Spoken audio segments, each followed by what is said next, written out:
কবি পার্থপ্রতিম চৌধুরীর লেখা ছাড়তে জানতে হয়। ছাড়তে জানতে হয় সকালে ঠিক সময় বিছানা, পেট খারাপের সময় রাজশাহী খানা, ঘণ্টা পড়ার আগেই পরীক্ষার খাতা, ভালোবাসার জীর্ণ ছেঁড়া পাতা, বিয়ের পর প্রাক্তন প্রেমিকার হাত, যৌবনে পৈতৃক ভিটের নিশ্চিন্ত ছাদ, যেভাবে সূর্যের আলোকে ছেড়ে যায় অন্ধকার রাত, আর পাঁঠার মাংসকে নড়বড়ে দাঁত, ঠিক সেভাবেই ছাড়তে জানতে হয়। পদ আর সম্পদ আঁকড়ে ধরবে যত, পিছলে যাবে বারবার মুঠোয় ধরা বালির মতো।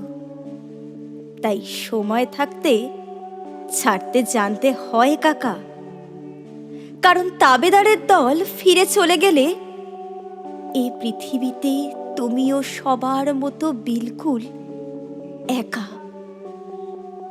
ছাড়তে জানতে হয় ষড়রিপু, কাম, ক্রোধ, লোভ, মোহ, মদ, মাৎসর্য, ঠিক সেভাবেই ছাড়তে জানতে হয়। রবি ঠাকুরের মতো ছাড়তে জানতে হয় নাইটহুড, প্রতিবাদে। ছাড়তে জানতে হয় স্মৃতি, যার জন্য আজও তোমার মন কাঁদে। পেটকাটি চাঁদিয়াল আকাশে ওড়াতে গেলে ছাড়তে জানতে হয় সুতো। ক্লান্ত পায়ে ভাঙা সম্পর্কের বোঝা না বয়ে ছাড়তে জানতে হয় তাকে, যার আঙুল একদিন তোমার চিবুক ছুতো। মন্দিরের বাইরে যেভাবে ছেড়ে আসো জুতো, ঠিক সেভাবেই ছাড়তে জানতে হয়। অর্জুনের মতো পাখির চোখে লক্ষ্য স্থির রেখে ঠিক সময়ে ছাড়তে জানতে হয় স্বর।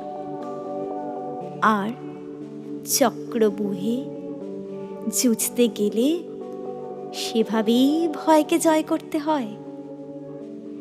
অফ স্টাম্পের বাইরে ছাড়তে জানতে হয় বিষাক্ত বল, যার দুহাত সমান চলে তার কাছে শিখে নিও কিভাবে ছাড়তে জানতে হয় পুরাতন দল। নীরবের কাছে শিখো কিভাবে ছাড়তে জানতে হয় দেশ, আর মাদারকে দেখে শেখো ছাড়া কত সহজ বিদ্বেষ। শুধু ছাড়তে জানতে হয়। ছাড়তে না চাইলেও একদিন ছাড়তেই হয় পৃথিবী। ধর্ম বুঝে কবরের মাটি আর চিতা কাঠ মুছে দেয় এক জীবনের জলছবি। তারই মধ্যে কেউ কেউ অমর হয়ে যায়, আর কেউ শুধু দেওয়ালে টাঙানো ছবি। তাই শিখে নাও ভায়া ছাড়তে জানার আর্ট, কারণ রাজা হও বা ফকির, মৃত্যুর পর বরাদ্দ সেই ৩.৫ হাত।